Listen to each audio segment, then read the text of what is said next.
In the subtractive colors, it's reflecting light. So the lighter colors are on the outside. So we're reflecting it. And on the inside is all the primary colors that generate light, but it's surrounding the black.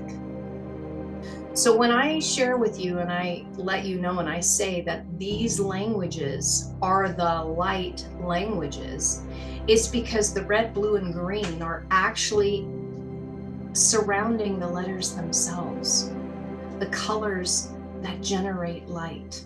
Oh my God, that's so good. So every letter has these frequencies of the red and the blue and the green, but they're hidden. That's why it's the black.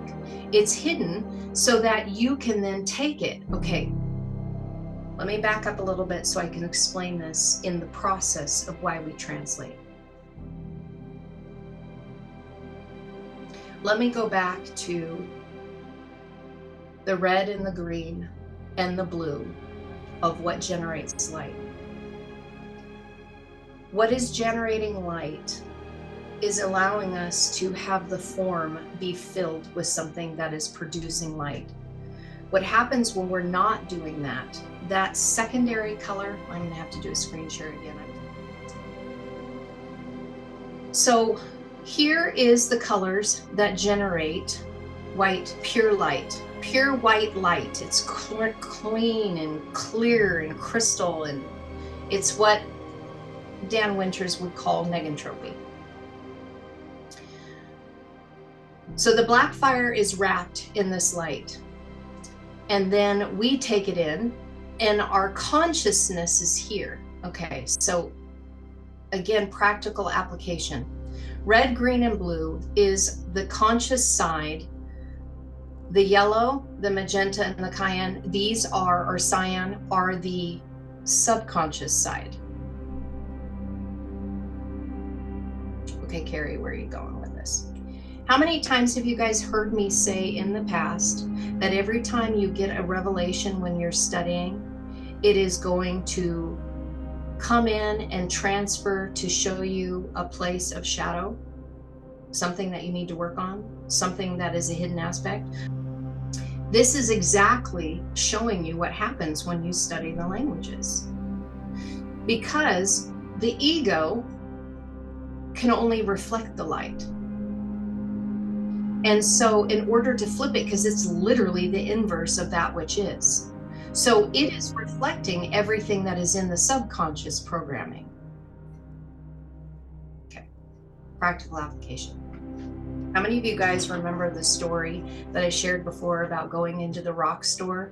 And when I went into the rock store, okay, and the vendor there was just all up in a tizzy, and I never said one word to her. Oh my God, this is why, because I was so in the pain and the suffering of the ego that was holding on all of this trauma, all of this stuff, that just the presence of my being agitated her, because that's what I was projecting. I was reflecting light. I wasn't giving light. I was projecting all of the dark on her. All of the stuff that I didn't want to see about me. And it was instantly causing her to agitate. So much so that she was following me around the store. It was the most uncomfortable thing I've ever experienced in my life. And getting out in the car going, what the hell was that? Like, what was even going on? Well, it makes sense. I had the power of 6 egos in this body that were projecting all of this crap on her, and I didn't have to say anything because I was reflecting all of that. I was reflecting out all of that dark on the inside of the ego. So this is why the black letters are so important as we're studying them, because they have the essence of that which generates light in order to show us all of the stuff that we have in our subconscious program, all of the things, all of the egregores, all the things that are in the land of naught that keep us from generating light. The primary colors on the outside are like the father and mother. It's the maturity. It's father and mother. On the inside, when you're in proper order, The pastels are on the inside. It's like the child. Now you're completely protected. See, the mature ones are on the outside. The real ones that are giving off the light are on the outside, taking care of you. On the Yep. inside, now you're completely and surrounded with protection and love and kindness and joy. And now you can express out of your heart. Something comes up out of your heart when I'm in this state. If it's a proper state, here's what comes out of my heart. When I look at you, it's like Nicole. When I look at you, I see somebody who's beautiful. I see somebody that's whole. I see somebody that's complete. I see that spark of light in you. I see the potential that you have. Oh my God. See, what I'm doing, I can extend light. And that's what we do. That's what love does. Love extends, or wholeness, like who we are, Anana extends love. Like, and that's what I do with when you start walking around, you start extending love.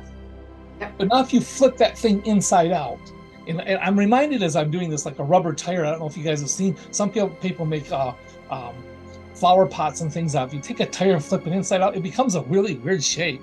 If you don't even know what it is, you look at that, what is that? So it's a tire flipped inside out. It doesn't even look like that. It takes on a real weird type shape. You see, now you have the child on the outside. And now you got the parents on the inside. Now the child is immature. It doesn't really know what it's doing. When it's in that state, it's no longer secure. It's no longer safe. And because it's not, it feels vulnerable. And now it's like, I want to take from you, and I gotta take from you. So I gotta get, I'm so vulnerable. I gotta take. And no matter how much they take, they can never get enough to turn the blackness into light, ever. And then what ends up happening is you don't extend love. What you do is you get all caught up in, well, they hurt me and they didn't do this right. Look at the neighbor. Look at the clothes he's wearing. Oh my God. Look at the car he's driving. Why would he marry her? Why is he dating her? Why is she doing that? And next thing you know, all you're doing is projecting your inner hurts onto them. And the more you do that, and the more you're trying to bring this light, the more you're making the darkness grow inside you. It doesn't work that way. Who are we? We really are the primary colors on the outside with the child on the inside. And when you find that place, you find joy and you find extension, you find love, because that's what love just extends. And that's who we really are. Down here, when you come into Westworld, it's almost a prerequisite to flip the tire inside out and have the child on the outside. And it's the same, it goes like in a family unit. If the children are ruling the household is in disarray. The parents have to rule because they're the ones that supposedly have the wisdom and the understanding. There's a particular order to make the love flow. And that's what, when Carrie brought those colors last week, I thought, oh yes, that's beautiful. See, that's why the inner child on the inside, those pastels are safe and secure. And then you can express the joy and the love. So good, Rick. So good. I'm glad that you shared it that way. That's like a perfect way to describe it.